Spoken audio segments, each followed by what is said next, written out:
వరలక్ష్మీ వ్రతకథ ప్రారంభ.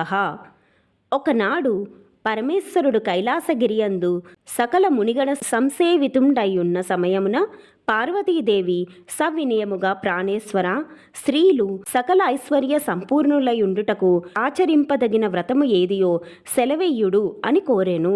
అంతట పరమేశ్వరుడు దేవి, వరలక్ష్మీ వ్రతమనున్నది స్త్రీలకు సౌభాగ్యమొసంగును.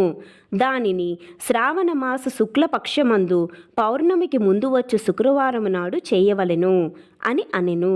అది విని ఆమె, స్వామి, ఆ వ్రతము ఎట్లా ఆచరించవలెను, సెలవీయుడు అని అనెను. మరియు దానిని పూర్వము ఎవరు ఆచరించి ధన్యులైరో తెలుపగోరెదా అని అనెను. అంతటా పరమేశ్వరుడు, ఓ పార్వతి, ఆ వ్రత కథను చెప్పెదను వినుము. పూర్వము విదర్భ రాజ్యమున కుండిన నగరమను ఒక పురము గలదు. అది బహు సుందరమైన పట్టణము. అందు చారుమతి అను ఒక సాధ్వి కలదు. ఆమె సద్గుణములకు మెచ్చి ఆదిలక్ష్మి ఒకనాడామెకు స్వప్నమున ప్రత్యక్షమై ఆమెతో, చారుమతి, నీ సద్గుణములకు మెచ్చి తిని నీకు వలయు వరముల ఒసంగ తలంపు నాకు కలిగెను. కావున నీవు శ్రావణ పూర్ణిమకు ముందు వచ్చు శుక్రవారము నాడు వరలక్ష్మీ వ్రతము చేయుము. అప్పుడు నీవు కోరిన కోరికలు తీర్చెదను అని చెప్పి మాయమయ్యెను. వెంటనే ఆమె మేల్కాంచి తన స్వప్న వృత్తాంతమును సవిస్తరముగా భర్తకు నివేదింప అతడు మిగుల సంతోషించి ఆమెను వ్రతం చేయుటకు ప్రోత్సహించెను.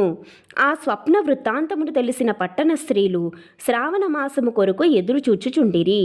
అంతలో శ్రావణ మాసము వచ్చెను.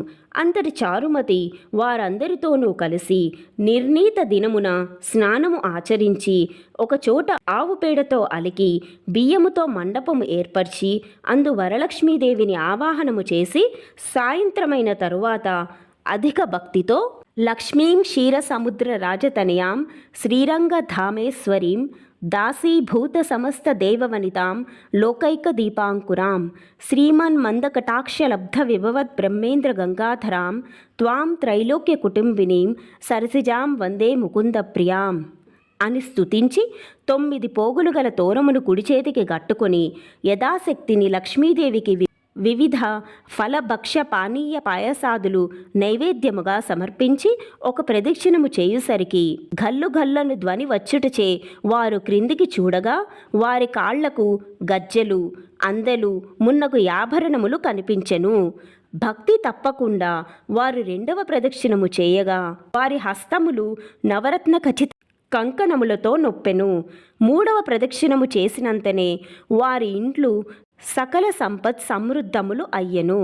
పిమ్మట చారుమతి వ్రతము చేయించిన బ్రాహ్మణులకు యథావిధిగా యథాశక్తి దక్షిణ తాంబూలములను ఒసంగి సంతుష్టలను చేసి పిమ్మట వ్రత ప్రసాదమును బంధుమిత్రాదులకు పెట్టి తాను భుజించి సుఖముగా నుండెను.